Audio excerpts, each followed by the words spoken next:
It was really tough, but I'm happy that I was never broken to the point where I just gave up.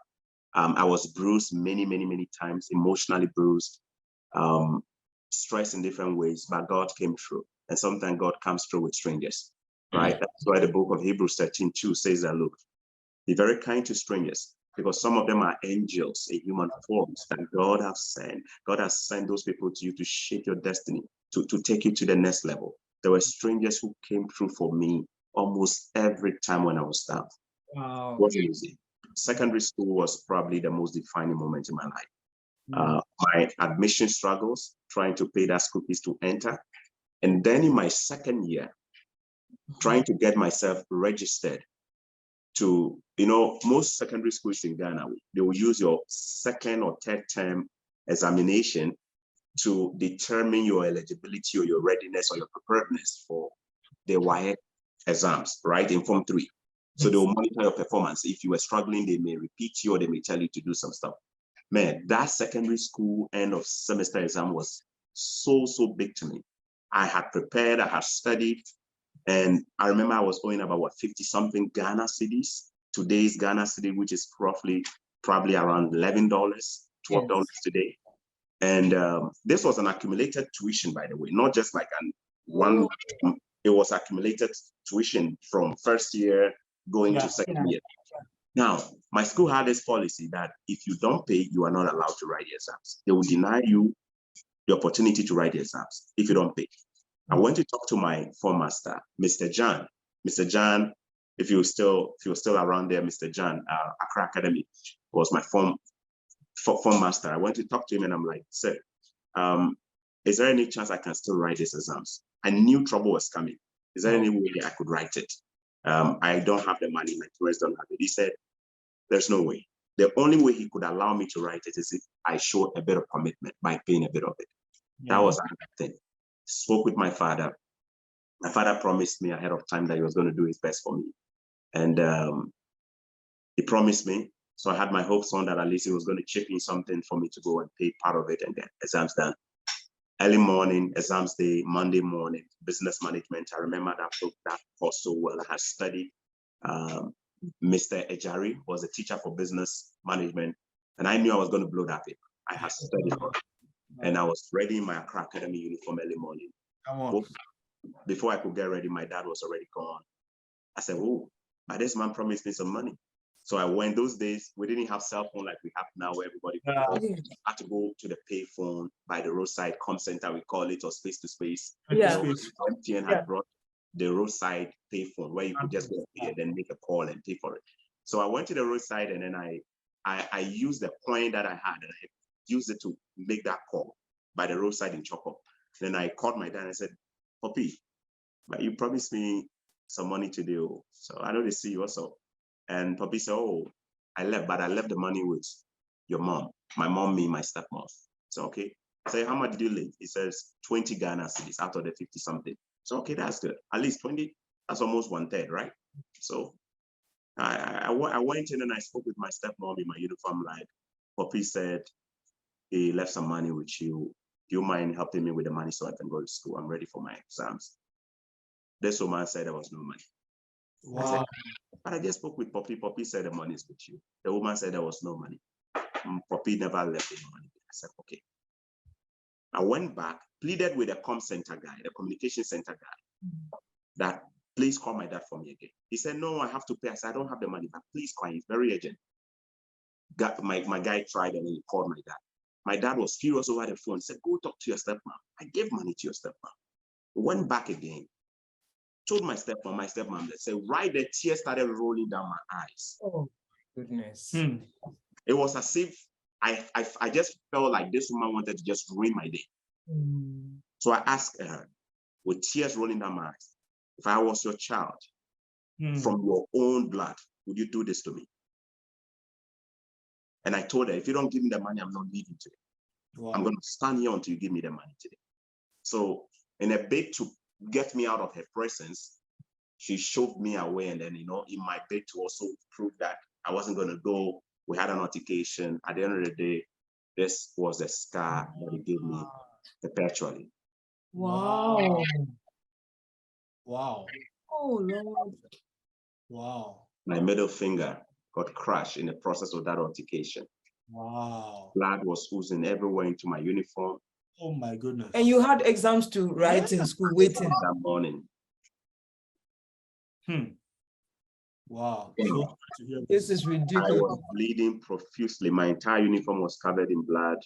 Oh my And goodness. a neighbor by name Eko in Chorkor, Eko, if he's watching this, he remembers the details so well. Eko quickly came to my rescue and then said, no, let's take him to the nearest clinic. There was a lagoon clinic at Chemwena. Chemwena is just at the other end of Chorkor. Yeah. And they rushed me there. And then when they took me there, what is the name of that? I forgot. It's just at the end of Chemwena by the bus station on the left-hand side. They took me in there. The owner of that lagoon clinic, the daughter was my mate in primary school, Chorkor Presby Primary. Her name was, I believe, Hannah Ladi. I forgot her name, something like that. No, Mata Ai. I think her name is Mata Ai. And they rushed me there and they said, no, we're going to need 5 CDs. 5 CDs today, which is actually less than $1 Canadian. So we are going to need 5 CDs to give you stitches. Wow. Bro, I had nothing on me. The gentleman I called who took me there had also nothing on him.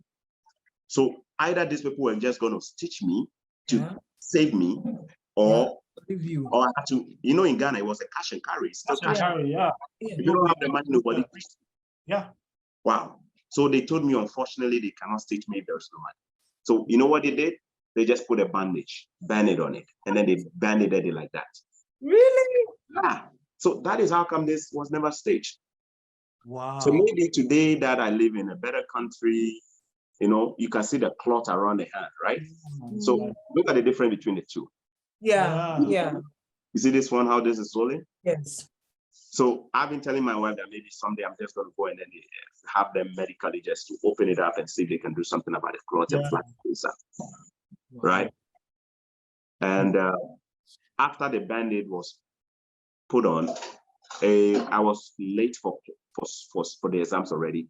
And remember, from Chorkor to Kaneshi, first line, where Accra Academy is quite a journey. In fact, to go there, you need about 2 cars, or worst case scenario, you need 1 car, and then you have to trek for a couple of days extra. Now, that very morning, the money that I had planned to use for my transportation was what I used for the phone call, the first call.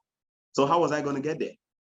I went to the bus stop, Chorkor Lante Mami, right? The bus stop. And then I pleaded with a mate with the blood on my uniform that, look, I need to make it to school. Is there any way you can squeeze me somewhere? Even if I have to stand in the car. I found myself in school, went straight in, my colleagues were writing the exams. I went to Mr. Ejari, the teacher for business management, told him that, look, I had an accident. I had my POP, little POP thing on like that with my hand. And I'm a right-handed guy. So with your right hand messed up like that, there's no way you're going to hold a pen. Oh my goodness. I'm right-handed too. So I went in and I told him that, look, this is my situation. I just had an accident. I didn't tell him the details. I said, I had an accident this morning. There's no way I can use my hand to write. Is it possible you can allow a Form 1 student who is not taking an exam to come sit with me so I can dictate for him to write the answers for me? Wow. In fact, Mr. Jari was willing to allow me to take the exams. But later on, Mr. John came, and Mr. John said, there's no way I will be allowed to write because I haven't paid the fees. Mr. Jari had allowed me, but then, at the end of the day, your form master had more say over the teacher of the course, so they didn't allow me. Wow. I didn't write it. I had gone to school in vain. I had tried, hoping that the next day, the other teachers will also allow me. I talked to their cons teacher. He also said, no, so long as the school's policy is this. So guess what? I didn't write any of the 8 papers. Wow. I went back and I lobbied my teachers and I said, this exam is so important to me. If I don't take these exams, there's no way they'll register me for my Form 3 WAEC exams, for my secondary school exams. It's so important to me. So I went to lobby them now and pleaded with them that, is it possible you could use my performance in the midterm exam to grade me? Mr. Jari said, you know what? I know you so well. I'm going to use your midterm performance to grade you. So he marked me and then he gave me an A. Wow. I said no. So everybody else, they said no. Spoke to all of them and they said no. So everybody gave me an F. That for me was the first time ever in my entire life that I made an F. So I had F, F, F with A in the middle, F, F, F. And my classmates in the next semester were just laughing at me. Schoolmates, they will always make them. Yeah. Then I got the nickname out of that and they were calling me Faf. Wow. You know what it means? F, F, F, F, F. It became my name. Man. Wow. Secondary school was my make or break. It was either going to break me down forever or I was going to come out better. The way I felt about my parents, the way I felt about the system, the way I felt about how nobody seemed to care about the plight of the vulnerable.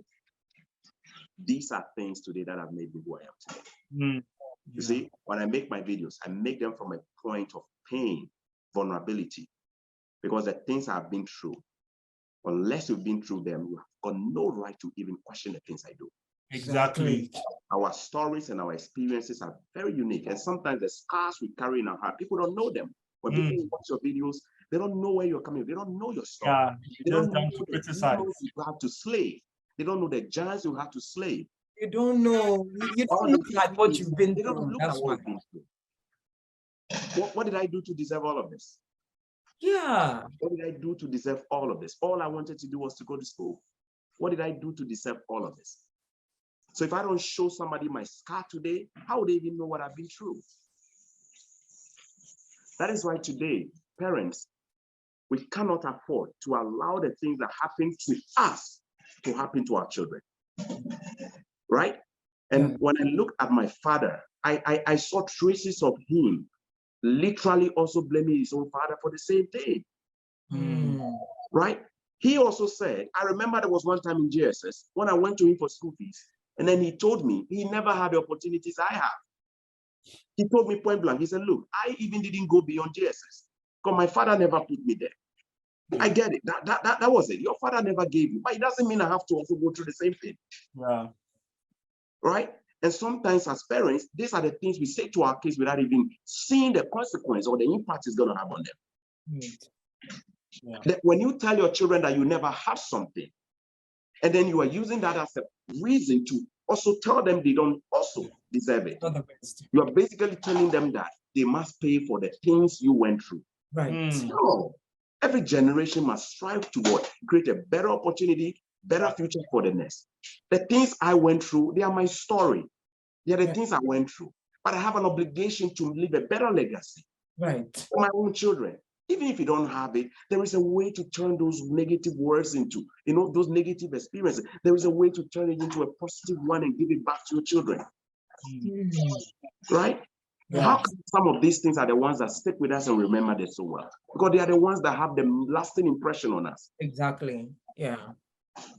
So, Mr. Chorkor, how did you get out of this path? Is it from FAF to university? To the university.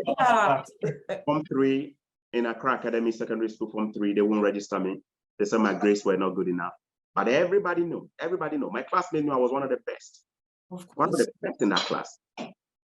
One of the best. You won't call the top 5, 6 people in the class without mentioning my name. Wow. I didn't go to a private school like people did. Martin de Porres Association International. I didn't. I was just a guy from Chorkor. Form 3, they won't register me. I remember going to the headmaster, who later on became the head and the chairman of the Committee for Headmasters and Association of Ghana, CHAS, in Ghana. Yeah. Right? Mr. Samuel Oforieje. I went to his office, pleaded with him, said, sir, I need to register for this exam. It's my life. He said, no, we have to pay the fees. And he didn't say it in a mean way. He was just telling me what the policy was. Yes. I remember going to Mr. Abe Ashon, the assistant headmaster in charge of administration, pleaded as well. No help. Eventually, you know what I did? I said, no, I have to do something crazy. I have to make this exams.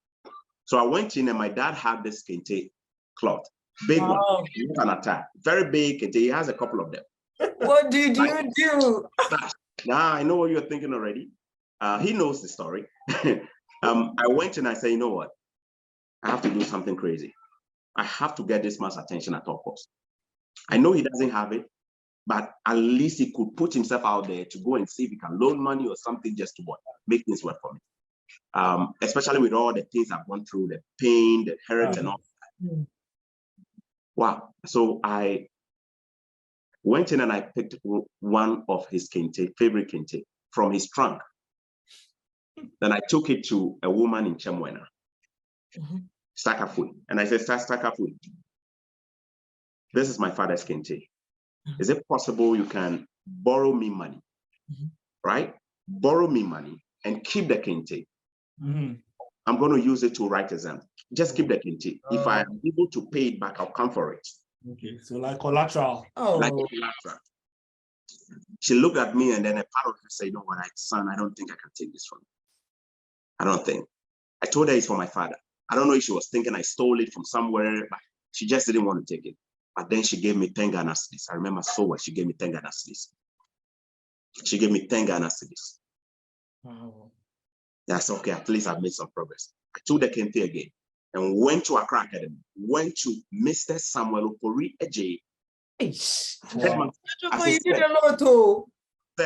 This is a kente cloth from my father. Is it possible I can use it as a collateral so that you can allow me to write the WAEC exams?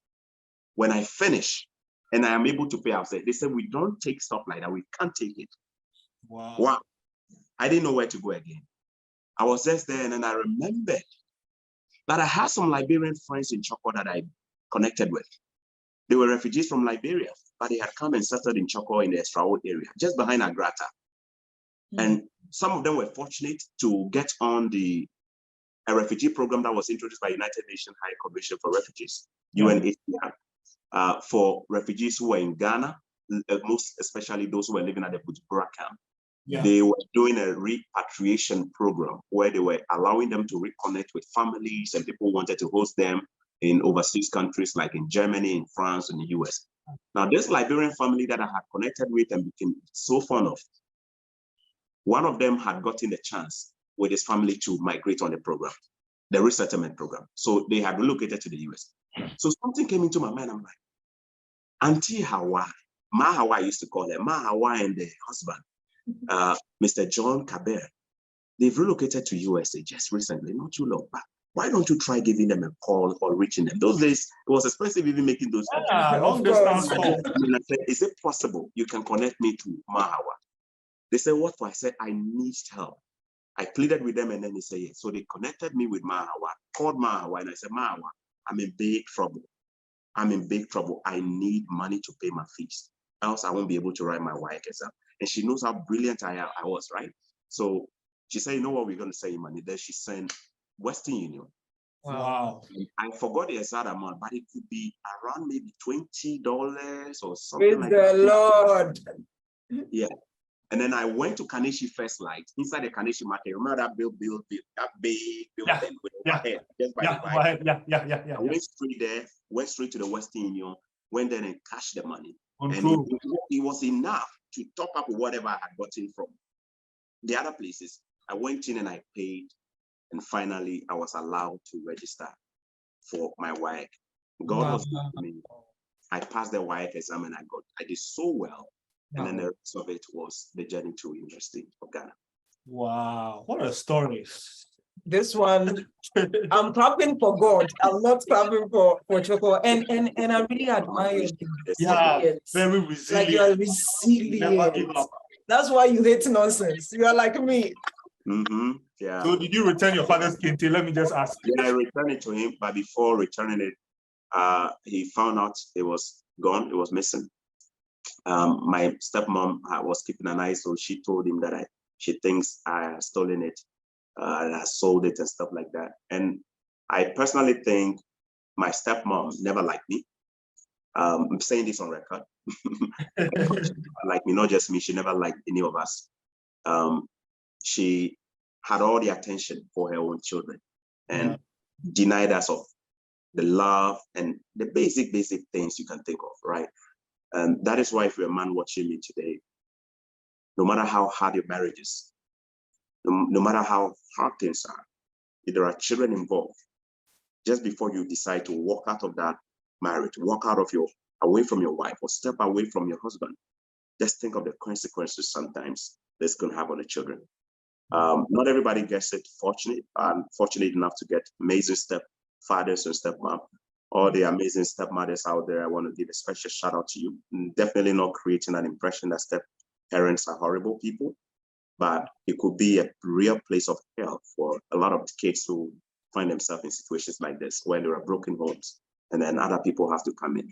You know, it's not easy for somebody to take care of somebody else's child as though it is theirs. It's tough. It's a test of human love. And sometimes you can't blame people too much. It's just what it is. We tend to care for things that belong to us because we have a special interest in it. When it's never ours, we never take things serious, isn't it? Anyway, my dad came and then was screaming, "Where did you take my kente?" And I told him, I took it because I wanted to go use it for collateral. And then he guessed at me and said, "You'll be smoking weed. Have you started smoking weed? Have you started doing this?" I said, "Me, I've never even touched cigarette or alcohol before. If you as my father, you ought to know me better." Yeah. Right. You know what I've been through just to pay my fees. You never provided for me. You never did this. So me and my father, that was actually when me and my father started having a drift. Right. I had always understood and appreciated and empathized with him that he didn't have it. But the moment I went through all those things with a cut, right, with what happened to me, those moments there, and I felt that was when I needed his protection. That was actually when I became more vulnerable. Yeah. That was when he actually took side with my stepmom, and it felt as if I was so right from there, you know what? I think the Spirit just ministered to me that, son, if you really want your destiny to come to pass, leave. I left that home, gave the kente back to my father, told him, just to prove to you that I'm not who you think I am, gave the kente back to him, and I left home and I never came back. Wow. I left home and I never came back. If anybody knows my father, he knows that I left home and I never came back. Wow. I became just a homeless person walking around and sleeping at friends' places. Wow. I left home and I never came back. And I'm saying this many times for people to know that me leaving home was just me knowing that I was at a point where my destiny was at stake. Right. I had to leave. I had to leave. And there are moments where God will just remove you. Yeah. Because he's doing this to protect you. There were moments when David had to go into hideout because he needed to be protected. That's right. Wow. So I guess this period was maybe final year SS. Final year. Yeah, final year. So after SS, what happened? What did you do? Because normally after SS, we have like a year or two before going to the university. We have a year gap before going to. Yeah, what were you doing during that time? So I was in the neighborhood. I was just sleeping at a friend's place, a very good friend of mine who became like a brother. I'll go to his house, go eat, help him with his stuff as well. And then I ended up not leaving in the evening. I would just pretend as if I'm just sleeping, and then I would deliberately just sleep in the hall. Taking advantage of my visitation and doing extended visitation. And then I'll sleep over, and then they never kicked me out. So I realized that this place was more, welcoming, and I just sleeping over 2-3 days, and then it became almost like a family. And then I just continued to stay. And whilst I was there, a mate of mine from Polygonal 4 GSS, the Polygonal 3 GSS is a cluster of school. We have Polygonal 1, we have Polygonal 3, and then we have Polygonal 4. And I was in Polygonal 3. There was this gentleman who was my year mate, but he was in Polygonal 4, called Gabriel Inkum. Gabriel Inkum had finished same year as me, and he came to the area in Chorkor one time, and he said, so what do they do right now? I said, Charlie, nothing to do. And those days we had just finished and we're doing girls stuff, around, just talking, connecting with friends. And then Gabriel came and Gabriel said, are you the way you be smart? You can go teach. Say the way you are smart, go and find some people's teacher stuff to do. And I said, but this area job no deal. Job no deal. And then he said, Charlie, let's go to Wager. Let's go to Wager. So Wow, that was you when go to Wager. exactly. So that was when he came and then suggested that we go to Wager. Wager is a small town in between Kaswa and Accra. Yeah. Kaswa and Accra, if you're on your way to Cape Coast. Yeah. So he said, let's go there. Why? Because he had found a job there as a pupils teacher. And then he wanted me to join him there so we could go and teach. He promised me he was going to hook me up to get a job at the school he was teaching. So I followed him, carried my clothes, sat in a trotro, and then we went to Wager. And wow, it was an uncompleted building. His brother was a masoner. So he was working on this property for somebody who was living abroad, and the place was not done. So we went in, and then that was where we had to sleep. There were no windows, open window, no curtains. The floor was not done, no cemented, rough floor, and there was no mat. We just had to spread a piece of cloth on the blanket on the floor, and then we just started sleeping. When it rained, the rain would come straight through like that, and then come for us. But hey, Gabriel was an amazing person that God also used at that point to take me to the next level. I was able to get a job at his school, Royal Home Academy. I understand the school is defunct right now. In fact, in recent time, I interviewed somebody I who saw was that. a student there. Yes, Oh. he was, at the time I was a teacher, he was a pupil, he was a student, right? And it turns out I remember that interview. yeah. So I got a job as Royal Home to be the class 5 teacher. And I was paid 50 Ghana cedis, which is now probably around maybe what, $6-7 or maybe. That wasn't bad, at least for the time. Yeah, that was in 2006 thereabout. So I got this job, and then I taught there for a while, and it wasn't easy. You just had to save. The money was from hand to mouth. By the time you are into your first week of the month, when salary comes, you already had, it was nothing.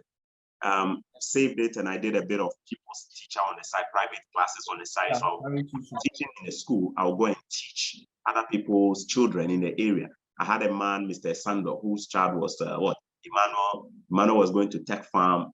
I was teaching him at home. So when I finish and I close my normal teaching at school, I'll go to his house and go and teach him. Then I'll move to other parents and their children. And I went and I did all the teaching. I taught around. So sometimes I'll close school around 2-3 p.m. But I never got home until 10-11 p.m. Because I had to be from house to house to go and be teaching people's children and then be making 10 Ghana cedis extra, 10 Ghana cedis extra. So that was actually how I was able to save money. And then through the savings, I was able to buy my university form to apply to University of Ghana.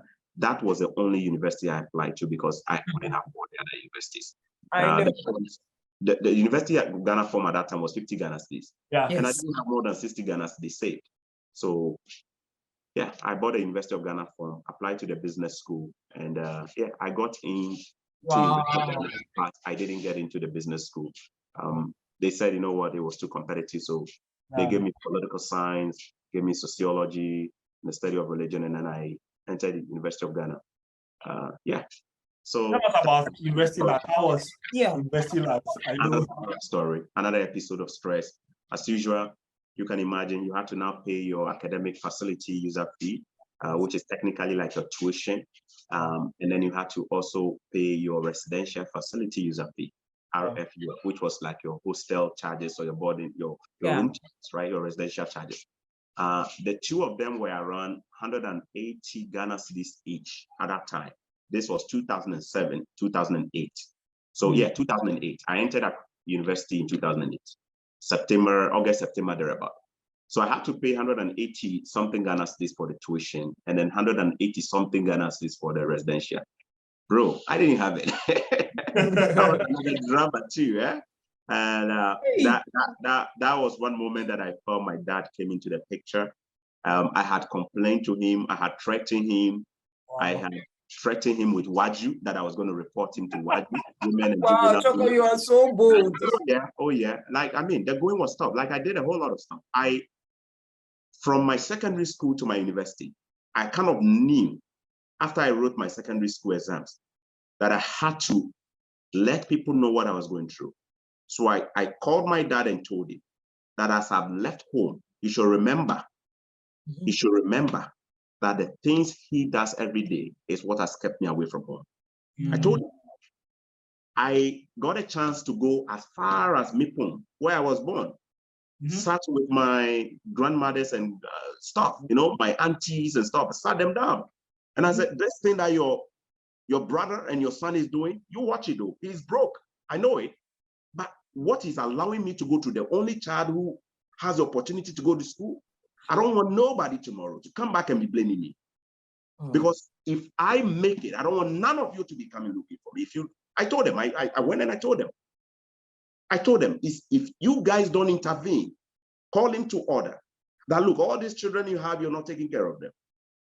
You ain't taking care of them, but you got one person who is making it through like this.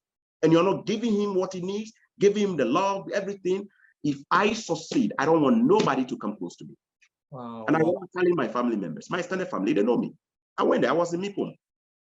And I told them, if you fail to intervene, to call your son or your brother to order, I don't want nobody, none, including you guys, I don't want none of you to come close to me tomorrow. And I left. That was the last time I went to Mipum. Wow. That was the last time. None of them who is alive today would deny that I never came to tell them this. So imagine a child from secondary school going to university, going to sit extended family members down to remind them of his dream to succeed and how everything from the family was just choking that dream. That was how serious it was. I went to Waju. They never gave me attention. I even went to Nana Oyelita. Yeah. She had her own private thing going on down Laboni. Yeah. She had her own thing going on there. I went there and I reported. So I was basically trying to see if I could get institutions involved, not to just go after my father, but to see if somebody could give me help, you know? Yes, the So system. that was the time I needed. The system was just not there. System was not working. Told me, look, there is no help. I went as far as that. Human rights are in a better country, you won't go through that. Yeah, if you live in a better country, you don't go to this nonsense. Yeah. If your parents can afford, the government is already taking care of you. Yeah. You see why I advocate for better systems? Yes. So and people don't understand these things. In Canada, where education is free, would I struggle to go to secondary school? No. And even the Canada, what you hear where works. just go anywhere else and go to a food bank and get food to eat. Will I go through this stuff? If I need clothing, I can just go to any place that they have shelter and stuff, and I'll get clothing too. I didn't even have to worry. In fact, if I was living in a better country with all the stress that my parents were going through, the government would be giving them benefits as parents to even support them. But because we live in a place where the system is completely broken, there is no system. Government doesn't give a hoot. Parents are struggling. They also felt that the burden is too much, no extended family support, and then boom, you see how, can you imagine how many of my colleagues, people like me, have slipped through and fallen through the cracks? Yes, so many. There are people who are so brilliant. Where are they right now? Yeah, many. Who are classmates, where are they right now? Because that is how society is. Nobody just looks out for the vulnerable. Yeah. Nobody. And the snares of the fowler just comes like that and just picks them like that. No, Mr. Chorkor, it's so interesting that we pray more than any we pray more than any continent in the world. But the plight of the afflicted, the homeless, the child without a father, the fatherless, the motherless, you know, the broken home kids, the people without anything. How do we take care of the people with disabilities? How do we take care of them? That's one of the big things that I saw. The way to measure the success of any country or any government is to look at how they take care of the vulnerable. Yes. That is it. Yes. Canada is not heaven, but God knows none of us here will trade the things we have for some countries. Of course. So, Mr. Chorkor, talking about Canada, I think that's a great segue into the next question we want to ask. How did you get through University of Ghana, and how did you land in Canada? I call Canada my Canaan. Canada is also my Canaan. Yes, how did you do it? Paying school fees every year at Legon, textbooks, because Legon, we're doing so many photocopies and textbooks. MP3. Yeah. MP3. So how did it work for you to even get into Canada? I had to hustle. I don't even know how, for people who went to University of Ghana with me, they don't probably know this story unless you are very close to me. I was originally affiliated to Mensa Sabah. Viking. That is my hall of affiliation. So I'm a Viking originally. And because I could not pay my school fees and my residential fees, I had to be processed at the very end when school had already started. Now, eventually, when I was able to raise the money, I went in and I was looking for accommodation from Mensa Saba, and they said the place was full. Yeah. So they now have to look at other halls to see if there was space in the other halls to send me over. They considered Legon Hall, they considered other halls. Commonwealth Hall was one of them. So they sent me to Commonwealth Hall. At that time, the JCR president, the junior common room president, the student, the president of the leaders of the leader, the political leader. I know JCR. Commonwealth Hall was then Peter Otokuno Boama, who is now one of the big guys in NBC. Oh, NBC, yeah. Oh, Otokuno, yeah, I know him. So I went there, and then they gave me the option. They said, look, we don't have rooms here, but we have a box room. You know what a box room is? Yeah. No windows. It's like a dungeon, no window. There's no window in a box room. Like a straight line room like that. Yeah. This is what we got for you. You want it? And I had to install a bunk bed with 3 other guys though. So double decker, 2 of them. Straight room like that. You all walk out straight like that. So you want to say, yeah, I'll take that. Oh. Yeah, okay. So I paid for it and then moved me over. And then they gave me the option. Would you want to keep your residency as Mensa Saba Hall so that at the end of the first year you go back to Mensa Saba Hall, or you want to switch? They gave me the option to switch. Then I think my theory just told me, you know what, let me just switch to be a Vanda. So I switched my affiliation from Mensa Saba Hall. That is how come I became a Commonwealth guy. Wow. It was another stress first year, but let me acknowledge this. When I was in university, my father did something that meant a lot to me. Even though financially he didn't have the money and stuff like that. I remember he brought 2 tubers of yam, a bucket, and then Gary. And then he brought it to me and then said, you know, son, this is my support for you. I don't have the money. And I think he gave me some small money, 30 cedis or something like that, pocket money. So I appreciate that. So it meant a lot to me. You know, that he gave me 2 tubers of yam, Gary, and then a bucket, you know, to support me to go to university. It meant a lot.